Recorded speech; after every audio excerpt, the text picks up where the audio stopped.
Transmissions jammed. Proximity coverage only. Hey guys, Jacob here. Today I'm going to be showing you guys the new exotic Mantis SRS sniper rifle. I will show you guys exactly how to acquire this weapon and show you guys how it functions. First, if you're new, welcome to the channel. I upload daily Division 2 content on stuff like build videos, weekly vendor resets, named gear weapon reviews, and much more.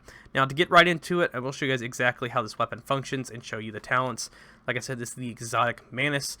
And the inscription on this is camouflage is about more than just blending in. You ever heard of the term aggressive mimicry? Anyone can hide and wait for the perfect kill, but why wait when you can seduce? Sid Maneater Madison. The total damage on this is 650k, 60 RPM with 7 rounds of the magazine. Keep this in mind, I am running an all red build if you guys are wondering if you can get the damage a little bit higher. I have no marksman rifle damage spec'd into this build, so you can get higher if you want to have marksman rifle damage. I have 15% marksman rifle damage on this for the core attributes, 97% headshot damage, and 8% damage to targets out of cover. And the talent, in plain sight. Your scope view displays additional information about enemies not targeting you. Headshots and weak point damage against enemies not targeting you amplified by 50%. Headshot kills reset the cooldown decoy skill. This bonus will wait until the decoy goes cooldown if currently active. The attachments on this weapon are the anti-glint coated sight for 40% headshot damage. The 10% reload speed, well-oiled machine. This is for the bolt in the magazine, and the gilded frame for stability, and the 5% wrap suppressor for 5% critical hit chance. Now I'll go over each little inscription on the talents. The first one is your scope views displays additional information about enemies not targeting you. So if you're walking down the street or you're fighting enemies, say they're hitting your teammate, and you can zoom in on these guys or just inspect distance before you engage them, you can see exactly what you're going to be going up against. I won't be using this that often, but it's a nice little detail to have. That way you can see enemies from a distance and exactly what you're going to get yourself into in combat. The next thing is going to be headshots and weak enemies not targeting you amplified by 50%. This is really nice if you're fighting bosses, say like District Union, and he has a weak point on his back. If he's not targeting you and you can get an angle on him, pretty much have your teammates aggro him and you can shoot him in the back, kind of like a quick little example here. NPC on the street. So if you're shooting your teammate, then you could shoot his pack a little bit more, that 50% amplified damage, or if you shoot him in the head, you'll get the 50%. As long as you're hitting headshots, you're going to be getting that 50% amplified damage against enemies that are pretty much not targeting you. Now the last one is headshot kills reset the cooldown of the decoy skill.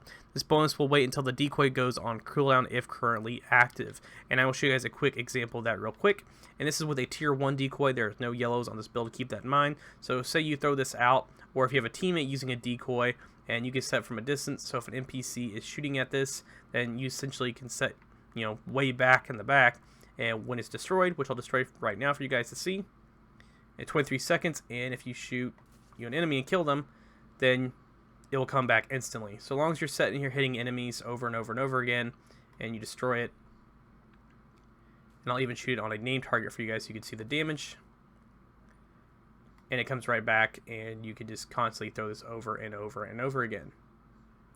So it's a pretty cool detail. So if you guys like to sit back and use the decoy, I really think you're going to like this weapon. If you like snipers, it's perfect for just picking enemies off.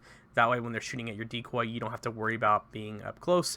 But obviously if they do get close to you, then switch weapons and just burn through them with an AR. But I really like this weapon. I think it's a pretty cool design-wise. I'm not a big fan of snipers. I like some of them in the game, but I probably will be using this a little bit more often. The fact that it's obviously a little bit easier to use than the Nemesis because you have to sit there and constantly charge it up. And I will show you guys a quick damage difference. This is the 1.8 million on the Nemesis, and this is the 650k on the Mantis.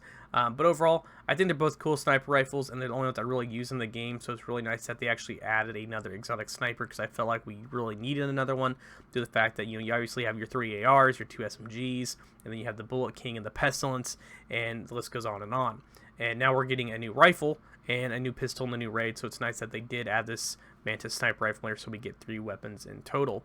Now you're probably wondering how to acquire this weapon. When you guys go to your season level, which is right here, your manhunts, then open the rewards track and go over to 55, you guys will see it right here. So just go through your rewards track and go through your seasons, and once you get to 55, you'll get it. It's not in the premium track, so everyone will be able to get their hands on it.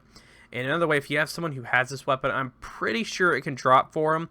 So if someone's lucky enough to kill a boss and it drops, and they can give it to you and save you some time, so say you're at level 20 and your teammate happens to kill a boss, I think it can drop. I'm not 100% sure. They said something on that because I know some people were wondering if it drops before, but I think you have to get it at least once for it to be able to drop in the open world. Same goes for the Vile Mask.